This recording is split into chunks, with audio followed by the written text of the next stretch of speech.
Great radio stations across the land, iHeartRadio, Newsmax TV, JoePags.com. It is the Joe Pags Show, and it is an ultimate pleasure and always just wonderful to have Ted Nugent on the line. Ted, how are you, my friend? I'm doing so good, it's stupid, Joe. Happy hunting season, happy rut, in spite of the world around us. I got to tell you something. I'm floating around the Facebook today, and, like I'm known to do, and there it is, the top trending item. I just want to throw it out there, Ted. I'm just gonna be as straight faced as I can. Did you, in fact, grab your area? Some are reporting that you groped yourself, and did you, in fact, yell, "I've got your blue state here, Mr. Nugent"? You say what? Hallelujah. Yeah, that was me. That was my right hand, and that was my crotch. Ain't it beautiful? So I'm on Twitter today, of course, defending you. You and I have been friends for a long time, and I love how you think. And of course, we love the sexy guitar and all. But I'm defending you, and people are like, can you believe Ted Nugent? I said, have you just met Ted Nugent? Did you not know who the man is? The man believes what he believes, and he's unafraid to express it in any way possible. Tell me the scene when the groping happened.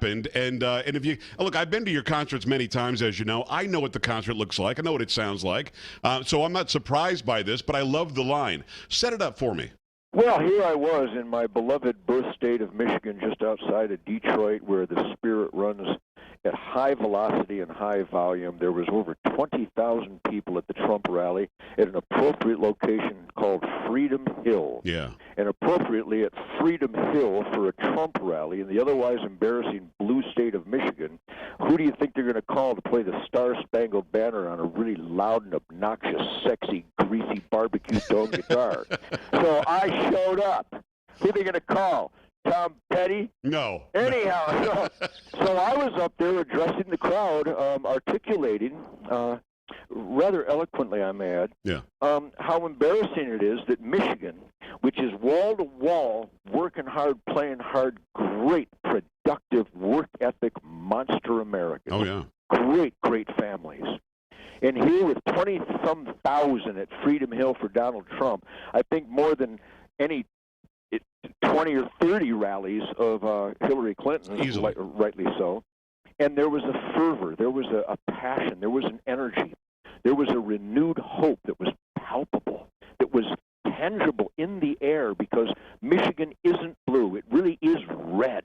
Agreed. It's just that we've been boondoggled, we've been brainwashed and propagandized. So I was in the stream of consciousness of standing up for what we, the people of Michigan, believe in, like most of we, the people of America, that we're heartbroken, shattered, that our government is criminal, that the executive, legislative, and judicial branches are one big anti-American gang of scam artists, liars, and thieves. There's passion here, Joe. Oh, yeah. And I'm from the streets. I never went to college because I was too busy learning stuff. You know what I mean? So in a Street Fighter entrenched 101 mantra, I say what I believe, and I say it how I believe it. I kept it pretty PG-13 because there was a lot of youngsters in the audience, and but a PG-13, not PG-5. Right. And I was talking like I would talk at the Thanksgiving dinner table if my grandma and my grandkids were there. Nothing vulgar, nothing obscene. But at one moment when I was expressing our disdain and embarrassment that the Jennifer Granholm, Kwame Kilpatrick, the embarrassing liberal Democrat destructo derby of Michigan still ran the day, that Mayor Coleman Young may as well still be in charge at destroying the greatest city in the world. And so, in a street fighting gesture, I tended to grab my crotch and do the Michael Jackson boogie and recommend that the blue state resides somewhere down yonder. It is the Motor City Madman, New York Times bestselling author many times over. Of course, Ted Nugent on the line, tednugent.com. Go there and sign up for the newsletter. Read the articles that he writes. Go to Ted Nugent on Facebook and on Twitter. Follow him like everybody else seems to be. So you do that, right? And you're the #1 trending thing on Facebook, and they are freaking out. The liberals are having a fit. And I mean, you already brought up Michael Jackson, who grabbed his crotch for an entire career. But, I mean, just go back a few days. Jay-Z is on stage in Philadelphia dropping the N-bomb constantly, the F-bomb constantly, the P-bomb, and then Hillary Clinton walks out as if everything's hunky-dory in the city of brotherly love and nothing to see here. Not one word, not one askance word about what Jay-Z did, or what he calls music, I guess, on stage for her rally, yet you're the number one most hated person in America because of what you did. Can you make sense out of that for me, please? Well, I would rather try to make sense that while Hillary Clinton is doing her rallies with her gangster rappers, her financial supporters for the Clinton Foundation are throwing gays off of roofs. Yep. And her financial donators to her illegitimate scam rip-off foundation are denying women rights across the land, while this nasty, nasty woman claims she's for women's rights and gay rights. Are you kidding me? It's the sick. Hypocrisy is like a tandem gravel scow doing a four-wheel drift broadside into your picnic.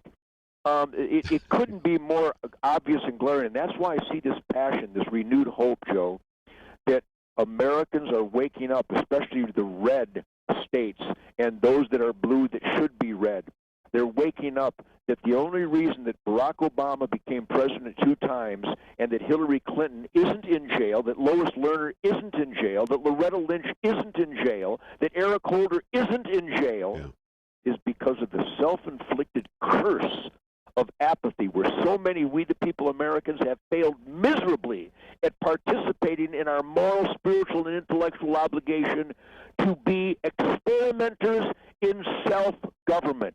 We're finally getting their heads out of their ass, and they're getting ready to vote, and I pray to God they vote for Donald Trump, because who could vote for a criminal like Hillary Clinton? It is Ted Nugent, board of the NRA Board of Directors. He's a member there. Also, Motor City Madman, former Father of the Year. He's a law enforcement officer. The man is a champion of veterans and, of course, plays one hell of a guitar. So everything that you just laid out, I've got 11 stations in Michigan, as you know. I've got several stations in Minnesota. I've got stations in Wisconsin. The upper Midwest is assumed to be going for Hillary Clinton, yet everybody I talk to, Ted, thinks that Michigan can go red this time for Donald Trump, even though it hasn't done it since 1988. Do you see that really happening? I know that you meet more people up there lately than I haven't been up there in a while, but you're running into people every day. What are you hearing? Are people afraid to say they support Trump, and then they're going to go and vote for Trump, or is this truly going to stay blue still? I think Donald Trump is correct, that the system is rigged, that the media is so entrenched in the leftist agenda.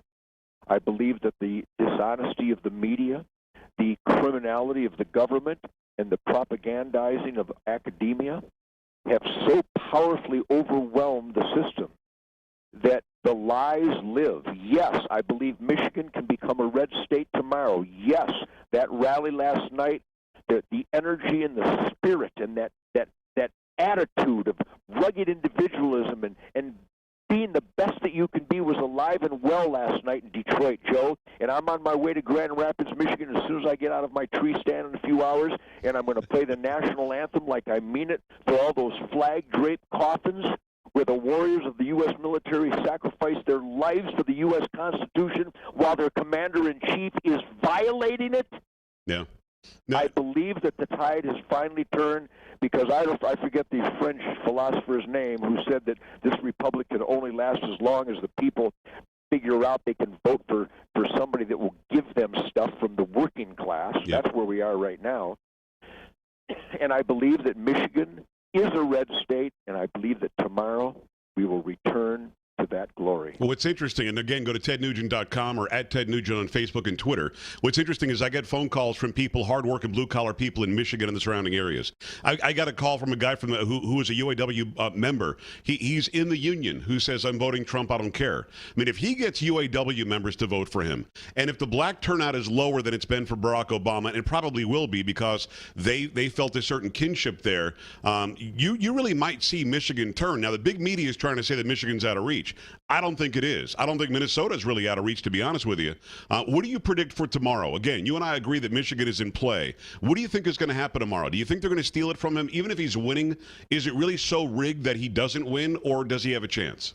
Well, you bring up a real important point that I can confirm for you. I met with a bunch of Teamsters last night. These are my hunting buddies. Mm-hmm. These are my NRA member buddies. Teamsters, AFL-CIO, what is it, SCIU. Mm-hmm. I met with the really upper echelon, the boss hogs of the Teamsters and the unions. They're Democrats. They were there last night. They have seen how the leadership of the unions has turned on the members. They have seen the betrayal by their union leaders and the scamming and the backroom deals that have taken place. I have such great hope. I admit I'm over-optimistic often because I always focus on the positives and the good side, but I'm focusing on the positives and the good side now that Donald Trump represents we the people, that he represents entrepreneurial risk-taking, that he represents accountability, that he is a constitutionalist, Joe. Yes, he's been a New Yorker all his life, and yes, he has swayed in the past, but he has woke up to the bad policies of New York and New Jersey and Illinois and Massachusetts and Maryland and California, and he sees how it destroys everything. That liberal Democrats destroyed Detroit. Liberal Democrats destroyed everything they touch. So he is now a constitutional, accountable a presidential candidate that believes in we the people, the rule of law, and that we've got to get back on track to the Constitution, the Declaration of Independence, the Bill of Rights, the Ten Commandments, and the Golden Rule. If you don't get that, Michael Moore is your guy. We don't want that, that's for sure. TedNugent.com. Go there, get his books. He's a New York Times bestselling author over and over. Of course, the Motor City Madman, the greatest guitar player I've ever heard. At the end of the day, Ted, last question, and I know that you're busy, and I really appreciate you taking the time today. At the end of the day, it really is exactly what you just said. It's about the Constitution and who makes sure the Constitution is the foundation and not some moving, breathing, living thing. That's the Supreme Court. We have to have people on the Supreme Court who believe the Constitution is our foundation and is the supreme law. That really is the biggest deal, is it not? And that goes for First, Second, Third, Fourth, 13th, 15th Amendment. Every amendment is going to be in play if she wins. No question. And right now I have like 26 million Facebookers.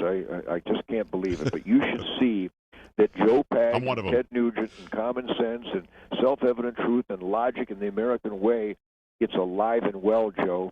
And everybody is focusing on what Hillary Clinton will do to the Supreme Court. She will turn it into a circus, an anti-constitutional, anti-freedom, anti-American, anti-self-defense circus. We all know it. We're scared to death that if she becomes president, that's what will happen. Right. We've got to vote for Donald Trump. I believe that that's the pivotal issue. But again, there's so much sheep-like apathy, and there's so much ignorance out there. You watch the roving reporter, whether it's Water's World or sometimes a Howard Stern will send out roving reporters and ask questions. People don't know anything about the history of this country or the world. And those are the Hillary Clinton supporters. They got this fantasy that stuff is free, that all of a sudden stuff falls out of the sky and they get it for free. It's unbelievable. It's the de-souling of America. So thank you, 26 million Facebookers, and I welcome everybody to come on my Ted Nugent official Facebook because, boy, the truth is alive and well. And last thing, Ted, if anybody wants to know where the blue state is, please refresh our memory. Where's the blue state? It's down yonder, just this side of the lump. Ted, we love you. We'll talk soon, Uncle Nuge. Godspeed. God bless America.